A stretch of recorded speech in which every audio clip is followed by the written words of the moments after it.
कल्पना कीजिए उस खौफनाक पल की जब देवताओं और असुरों के बीच समुद्र मंथन चल रहा था। समुद्र से दुनिया की सबसे कीमती चीज यानी अमृत से भरा कलश निकला। लेकिन इससे पहले कि देवता कुछ समझ पाते, शक्तिशाली और लालची असुरों ने वो कलश छीन लिया। पूरे ब्रह्मांड में हाहाकार मच गया। सोचिए, अगर उन क्रूर असुरों ने वो अमृत पी लिया होता तो क्या होता? सृष्टि का अंत पक्का था। देवता घबराकर भगवान विष्णु के पास दौड़े, लेकिन विष्णु जी ने कोई अस्त्र या शस्त्र नहीं उठाया, बल्कि उन्होंने एक ऐसा अस्त्र निकाला जो ब्रह्मांड के किसी भी हथियार से ज्यादा खतरनाक था। वो अस्त्र था मानव मनोविज्ञान और भ्रम का सबसे बड़ा हथियार, माया। उन्होंने धारण किया दुनिया की सबसे सुंदर स्त्री का रूप, मोहिनी अवतार।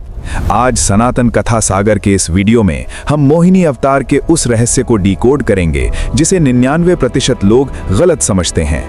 हम जानेंगे महादेव और मोहिनी के उस विवादित प्रसंग का असली सच, और वीडियो के अंत में हम आपको बताएंगे आगामी 27 अप्रैल को पढ़ने वाली मोहिनी एकादशी का वो वैज्ञानिक हैक जो आपके जीवन के सारे डिप्रेशन और संघर्षों को हमेशा के लिए खत्म कर सकता है। इसलिए इस वीडियो को अंत तक जरूर देखें। जैसे ही मोहिनी रूप धारण किए भगवान विष्णु असुरों के बीच पहुंचे, समय जैसे थम सा गया। असुर जो ब्रह्मांड पर राज करने का सपना देख रहे थे, वो अमृत का कलश भूलकर मोहिनी की सुंदरता में अंधे हो गए। यहाँ मोहिनी सिर्फ एक सुंदर स्त्री नहीं थी, बल्कि वो अद्वैत वेदांत की माया का साक्षात स्वरूप थी। मोहिनी शब्द मोह से बना है, जिसका मतलब है वो भ्रम जो इंसान की बुद्धि को पूरी तरह से अंधा कर दे।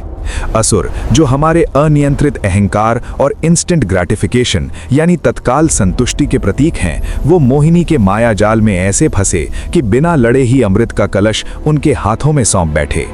मोहिनी ने मुस्कुराते हुए देवताओं और असुरों को अलग अलग पंक्तियों में बिठाया, लेकिन असुरों की भीड़ में एक असुर ऐसा था जिसका दिमाग मोहिनी की माया में नहीं फंसा था। उसका नाम था स्वरभानु। वो रूप बदलकर देवताओं की पंक्ति में बैठ गया। मोहिनी ने उसे अमृत पिला दिया, लेकिन तभी सूर्य और चंद्रदेव ने इशारे से मोहिनी को सावधान किया, और इसके बाद जो हुआ उसने ब्रह्मांड को कंपा दिया। अमृत गले से नीचे उतरने से ठीक पहले मोहिनी की वो मीठी मुस्कान एक पल में ब्रह्मांडीय क्रोध में बदल गई। सुदर्शन चक्र निकला और पलक झपकते ही स्वरभानु का सिर धड़ से अलग हो गया। क्योंकि उसने अमृत पी लिया था, इसलिए उसका कटा हुआ सिर राहु और धड़ केतु के रूप में हमेशा के लिए ब्रह्मांड में अमर हो गया। अब आते हैं उस सबसे बड़े सवाल और रहस्य पर जिस पर आज भी लोग विवाद करते हैं। अक्सर पूछा जाता है कि अगर भगवान शिव पूर्ण वैरागी हैं, जिन्होंने कामदेव को अपनी तीसरी आंख से भस्म कर दिया था, तो वे भगवान विष्णु के मोहिनी अवतार को देखकर कामुक कैसे हो गए और उनके पीछे क्यों भागे? कई लोग इसे भगवान शिव की कमजोरी मान बैठते हैं, लेकिन सच्चाई इसके बिल्कुल विपरीत है। यह शिव की कोई कमजोरी नहीं, बल्कि एक अत्यंत आवश्यक ब्रह्मांडीय लीला थी। दरअसल महिषासुर की एक बहन थी जिसका नाम था महिषी। महिषी ने ब्रह्मा जी से यह वरदान मांग लिया था कि उसका वध केवल शिव और विष्णु की संयुक्त संतान ही कर सकती है। क्योंकि दो पुरुष देवता पारंपरिक रूप से संतान उत्पन्न नहीं कर सकते थे, इसलिए महिषी को लगा कि वो अमर हो गई है। इसी अहंकार को तोड़ने और ब्रह्मांड का संतुलन बहाल करने के लिए भगवान विष्णु ने मोहिनी रूप धारण किया और महादेव ने उस लीला में उनका साथ दिया। उन दोनों की इस परम ऊर्जा के मिलन से जन्म हुआ भगवान अयप्पा का, जिन्हें धर्मशास्ता भी कहा जाता है। बड़े होकर इन्हीं भगवान अयप्पा ने महिषी का वध किया।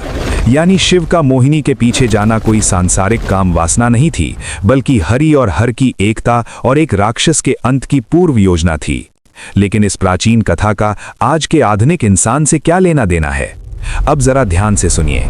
आज का इंसान हर दिन अपने दिमाग का समुद्र मंथन कर रहा है। दिन भर की मेहनत के बाद जब हमें थोड़ी सी शांति रूपी अमृत मिलने वाला होता है, तभी हमारे जीवन में प्रवेश करती है आधुनिक मोहिनी। ये आधुनिक मोहिनी और कुछ नहीं, बल्कि सोशल मीडिया के एल्गोरिदम, डिजिटल वैलिडेशन की भूख और उपभोक्तावाद का मायाजाल है। असुरों की तरह हम भी इंस्टेंट डोपामीन के मायाजाल में फंस गए हैं।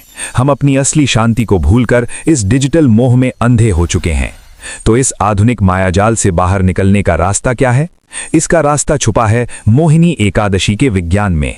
आगामी 27 अप्रैल को मोहिनी एकादशी है।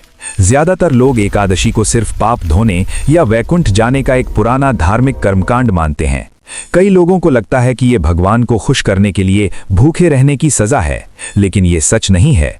मोहिनी एकादशी एक अत्यधिक उन्नत जैविक डिटॉक्स यानी बायोलॉजिकल हैक है। विज्ञान के अनुसार हमारे शरीर में लगभग 70% पानी होता है। एकादशी के दिन, जो कि पूर्णिमा या अमावस्या से ठीक पहले आती है, चंद्रमा का गुरुत्वाकर्षण हमारे शरीर के तरल पदार्थों पर सबसे अधिक खिंचाव डालता है।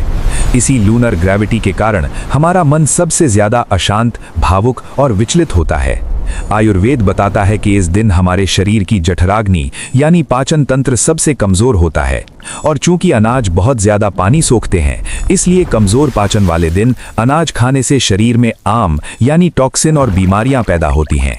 जब आप मोहिनी एकादशी के दिन अनाज छोड़ते हैं या निर्जला उपवास करते हैं, तो आपका शरीर अपनी ऊर्जा पाचन से हटाकर सेल्यूलर रिपेयर में लगाता है। आधुनिक विज्ञान इसे ऑटोफेजी कहता है। ये उपवास आपके गट ब्रेन एक्सिस को रीसेट करता है, जिससे मानसिक स्पष्टता आती है और डिप्रेशन दूर होता है।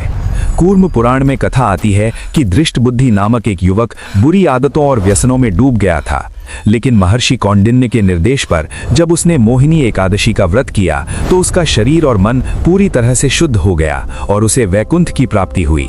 यानी मोहिनी एकादशी केवल एक व्रत नहीं है, बल्कि ये आज के तनाव, डिप्रेशन और डिजिटल लत से मुक्त होने का एक प्रैक्टिकल रीसेट बटन है।